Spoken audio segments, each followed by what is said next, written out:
আমি যতই বলি তোমরা আমার কষ্টটা বুঝবে না।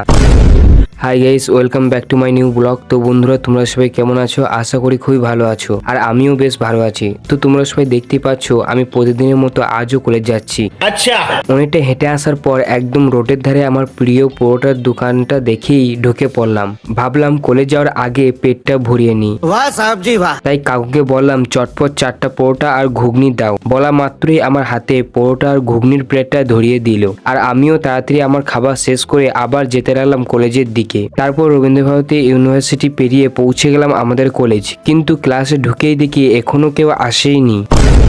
যা বাবা, আজ এত পোজপাজ করে তাড়াতাড়ি অ্যালার্ম করে আর আজকে কেউ আসেনি। আমার ভাগ্যটাই খারাপ। অন্যান্য দিনে যখন কলেজ আসতে একটু লেট করি তখন ক্লাসে ঢুকতেই দেখি স্যার এসে 20 মিনিটেরও বেশি ক্লাস করিয়ে ফেলেছে। যাই হোক, আমি যতই বলি তোমরা আমার কষ্টটা বুঝবে না। এখন শুধু বেঞ্চে বসে আমি সবারই আসার অপেক্ষা করি, আর তোমরা আমার চ্যানেলটা ফলো আর সাবস্ক্রাইব করে আমার পাশে থাকো। Bye guys.